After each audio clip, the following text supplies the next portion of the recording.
Je suis pas du tout misogyne. Je suis pas du tout misogyne, alors là, j'interdis qu'on dise ça. D'apparence et de dehors, elles m'ont l'air parfaitement hystériques et mal baisées. Je ne suis pas votre secrétaire. La secrétaire de qui alors? Des femmes battues, il y en aura toujours.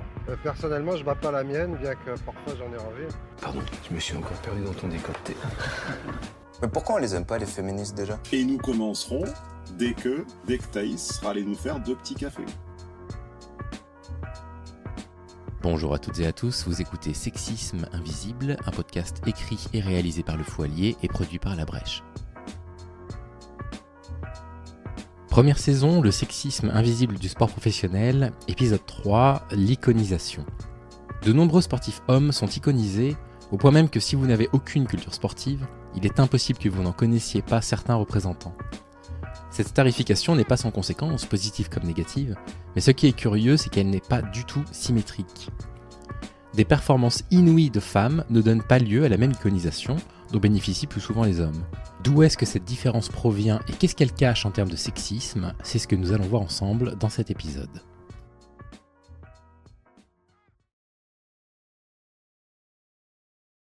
On va commencer cet épisode par quelques questions. Je vais vous demander qui, à votre avis, est le golfeur qui a remporté le plus de grands titres dans l'histoire, qui est le meilleur buteur en phase finale de Coupe du Monde, qui est le judoka le plus titré de l'histoire, qui est l'athlète qui a remporté le plus de médailles d'or, championnat du monde, Jeux Olympiques confondus, qui est le seul athlète à avoir gagné 2 fois 2 400 mètres d'affilée, qui est l'athlète qui a remporté le plus de médailles d'or en athlétisme, et enfin, qui est le tennisman qui a remporté le plus de grands chelems dans l'histoire.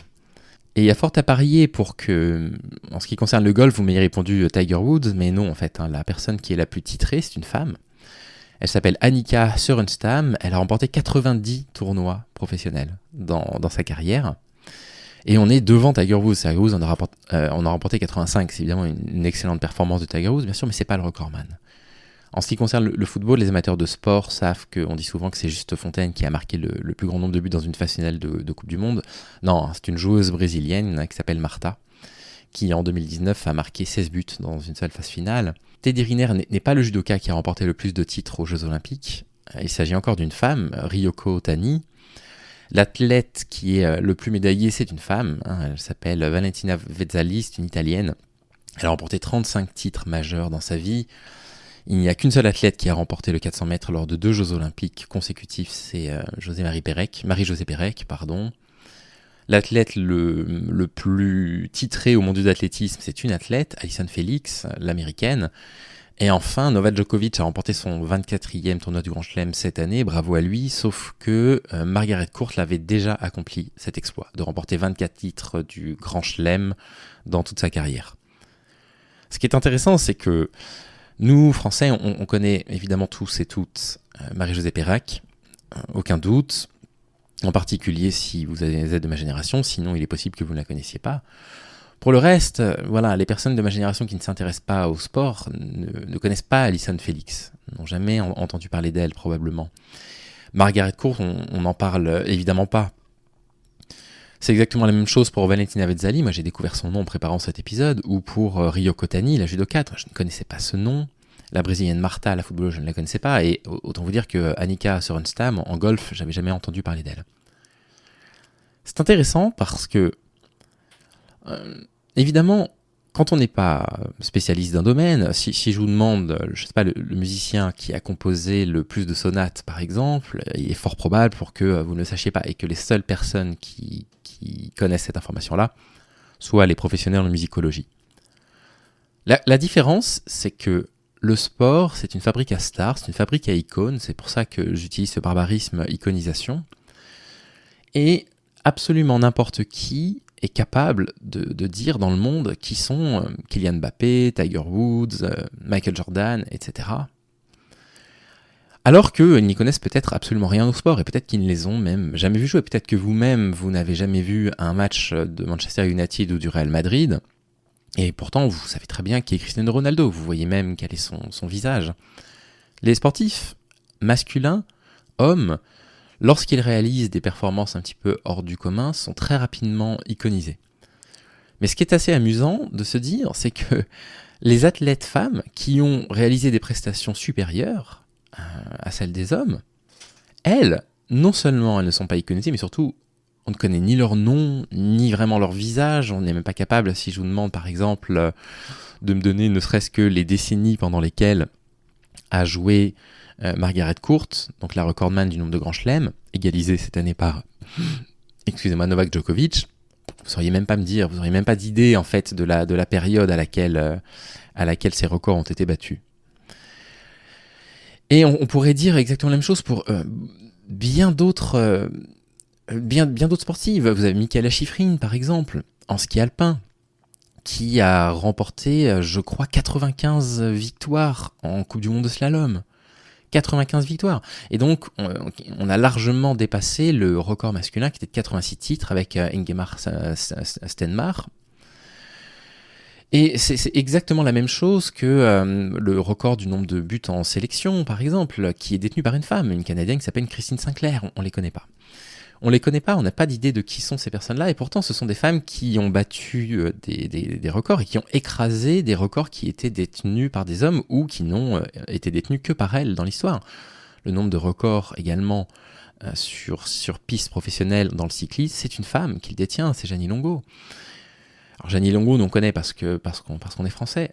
Et ces personnes-là, si elles étaient iconisées de la même façon que les hommes, c'est-à-dire que si on mettait en fait sur le devant de la scène de la même façon, de façon symétrique, les femmes qui réalisent des exploits que les hommes, on serait envahi de ces figures féminines dans la pop culture.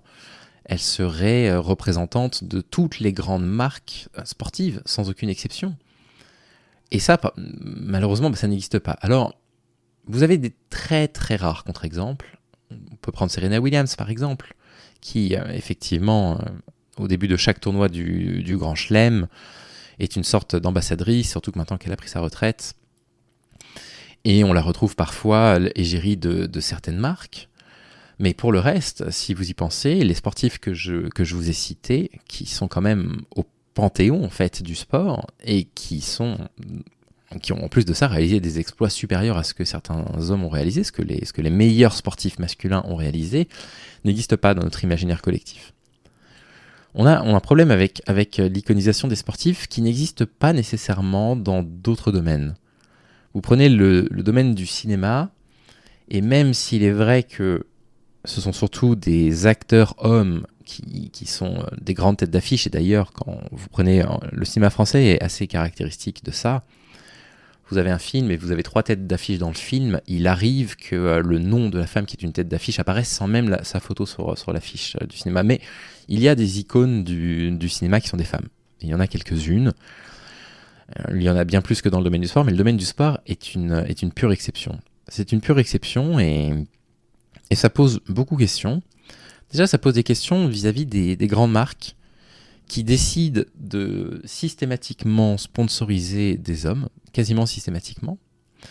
Et puis, les femmes passent un petit peu à la trappe. On peut prendre un exemple.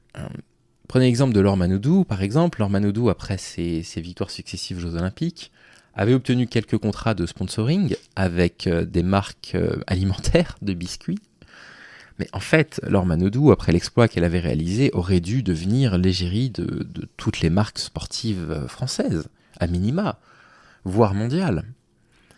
Et lorsque Teddy Riner, qui a une immense carrière, est effectivement mis en avant et iconisé, on pourrait se dire, mais comment se fait-il que dans le monde entier, tout le monde connaisse Teddy Riner, mais que les gens ne connaissent pas le nom de la record woman du nombre de titres en judo dans l'histoire. Et ça a des conséquences en plus de ça, parce que moins vous donnez de visibilité aux femmes, moins vous leur donnez de visibilité, et moins vous donnez la possibilité à des jeunes filles de 5, 6 ans d'avoir des idoles à la télévision. Donc ces idoles-là, elles vont les voir pendant certaines compétitions internationales, lorsque évidemment les diffuseurs choisissent de retransmettre les compétitions des femmes, ce qui n'est pas toujours le cas. On l'avait vu dans le premier épisode. Vous voulez voir la première division féminine de football, vous allez voir quelques matchs qui sont parfois diffusés sur des chaînes de la TNT des trois grosses équipes, quoi, à savoir le Paris Saint-Germain, Lyon et le Paris Football Club. Éventuellement Juvisy, mais bon voilà, pas plus. En ce qui concerne le basket féminin, là il va falloir des abonnements sur internet, et puis dans d'autres sports féminins, ils sont carrément complètement absents. Le fait de ne pas iconiser les femmes va de pair avec le fait qu'en plus de ça, lorsqu'il y a des grands événements sportifs qui concernent des femmes, il n'y a quasiment aucune publicité qui en est faite. J'ai un contre-exemple en tête, c'était la Coupe du Monde féminine de football, quand elle avait lieu en France, où là, pour le coup, il y avait de la publicité absolument partout, mais probablement parce que l'événement était organisé en France. Mais pour le reste, on les attend en fait. On les attend, ces grandes annonces des grands événements de compétition internationale ou nationale. Quand les sportifs sont concernés, ça passe complètement au second plan. Et étant donné que l'actualité sportive est toujours extrêmement riche, il y aura toujours de toute façon une compétition masculine qui va arriver, qui va prendre la place dans les médias, qui va prendre la place dans la publicité, qui va prendre la place dans la rue. Je veux dire, quand vous avez une Coupe du Monde de football qui s'annonce, vous avez absolument partout dans la rue des rappels sur le fait qu'il va y avoir une Coupe du Monde, soit parce que vous avez des joueurs de l'équipe de France qui apparaissent en gros plan, en affiche, soit parce que vous avez des marques qui vont profiter des compétitions internationales, je pense à des marques de télévision par exemple, pour rappeler qu'il y a cette compétition qui arrive, mais quand il y a des compétitions de sport féminin, ces personnes-là sont aux abonnés absents. Et donc, comment voulez-vous créer d'iconisation dans le sport féminin si notre environnement, que ce soit publicitaire, médiatique, dans le sponsoring, ne met pas en avant les grandes figures de proue de leur sport. Et ce qui est d'autant plus désolant, c'est de voir que les plus gros records du sport sont en général détenus par des femmes, les records de longévité, de nombre de victoires, etc. Et j'ai une anecdote à ce titre-là. Et vous pourrez retrouver l'interview très facilement. C'est Andy Murray. Andy Murray, à Wimbledon, se faisait éliminer de la compétition. Et un journaliste lui fait la remarque et lui dit « Bon, voilà, vous êtes éliminé, ça fait quand même, je ne sais plus ce qu'il disait, mais 25 ans qu'il n'y a pas eu de victoire d'un Anglais à Wimbledon. » Et il répond « Male ». Sous-entendu, ça fait 25 ans qu'il n'y a pas d'homme qui a gagné Wimbledon. Mais il y a des femmes anglaises qui ont gagné Wimbledon depuis le temps. Et le journaliste rit, et la salle se met à rire également, comme si la remarque d'Andy Murray n'était pas pertinente. Alors que la remarque d'Andy Murray est parfaitement pertinente. Et c'est toujours pareil, lorsque vous regardez Roland Garros à la télévision et que vous entendez des commentateurs dire « Bon, voilà, la dernière victoire française à Roland Garros, ça date de 83 avec Yannick Noah. » Non, la dernière victoire à Roland Garros, elle date de 2000 et c'est Mary Pierce. Je discute pas avec les femmes de football. Le sport féminin est un adjuvant au sport masculin. Un adjuvant, mais dans tous les domaines. Que ce soit d'un point de vue de l'investissement que l'État, les mairies vont mettre pour mettre en avant le sport féminin ou pour permettre aux filles de faire du sport, que ce soit dans les contrats publicitaires, dans les contrats de sponsoring, que ce soit dans les primes, que ce soit dans les retransmissions télévisuelles, qui ne sont évidemment pas assez importantes, dans la publicité qui en est faite, dans l'iconisation de ces sportives.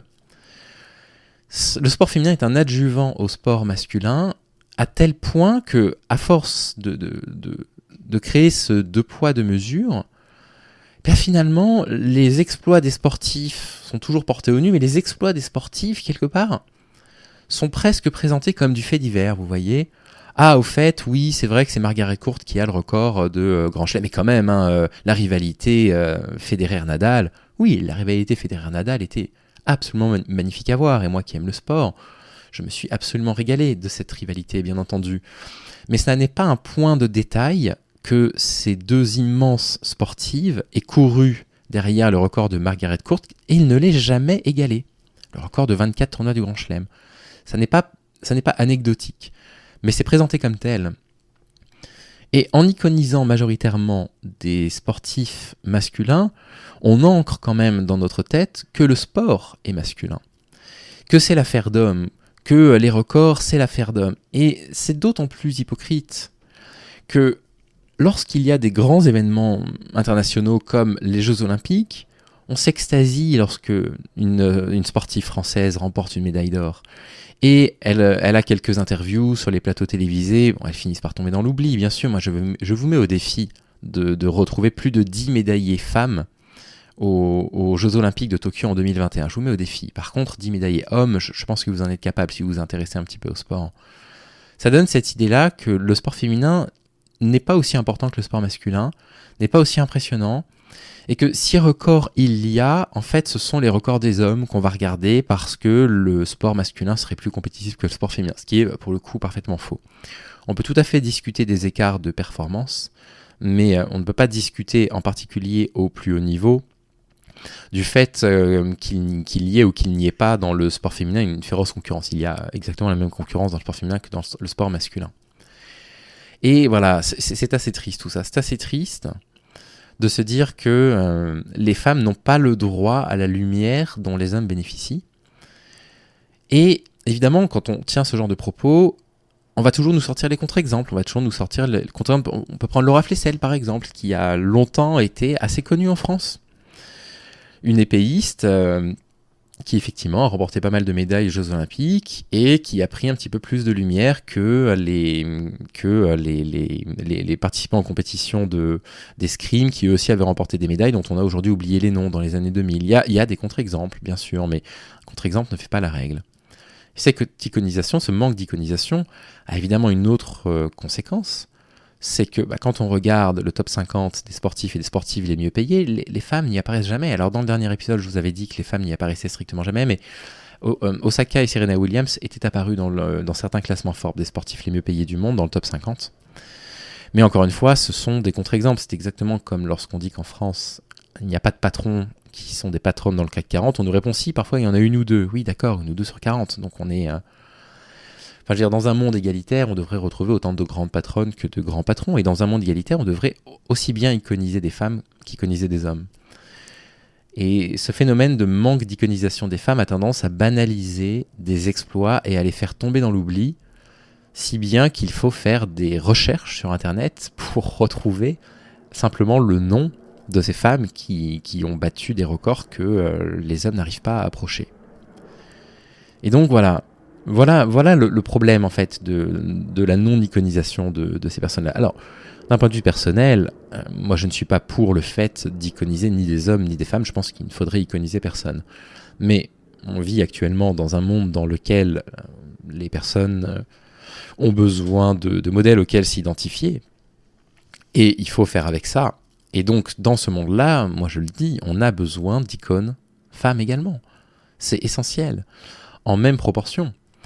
Parce que les icônes, c'est très intéressant, mais quand vous avez des hommes qui participent à des grandes compétitions internationales, certains d'entre eux en profitent pour parler un petit peu politique.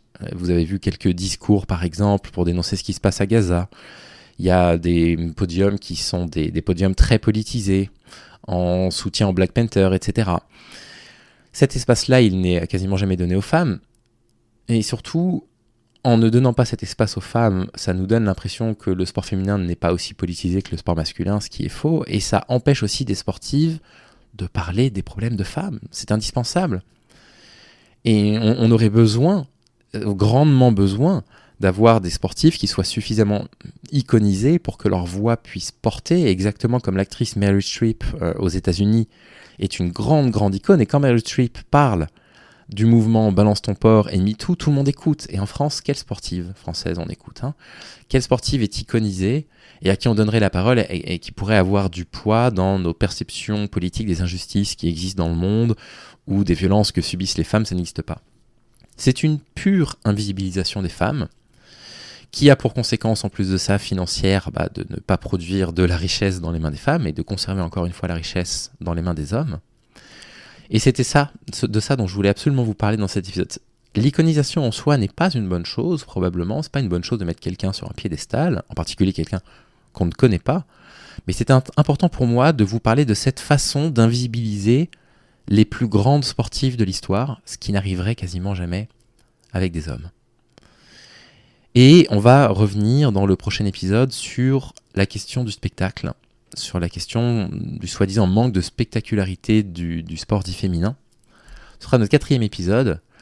Et enfin, au 5e épisode, on pourra s'attaquer à la question de la dénomination de sport féminin, qui est une dénomination profondément sexiste qu'on abandonnera à partir justement du 5e épisode, puisque cette dénomination n'a évidemment que très peu de sens. Je vous remercie en tout cas d'avoir écouté cet épisode en entier. Je vous laisse avec la conclusion. Merci beaucoup d'avoir écouté cet épisode. Vous pourrez retrouver ce podcast en différé sur la chaîne YouTube Sexisme Invisible à partir de lundi prochain. Ce podcast existe grâce à la Fédération La Brèche et grâce aux donateurs de la page Tipeee Le Fou Allié. Si vous souhaitez contribuer vous-même à la production de Sexisme Invisible, vous pouvez participer à son financement. On se retrouve lundi prochain, même heure, pour le prochain épisode. Prenez soin de vous.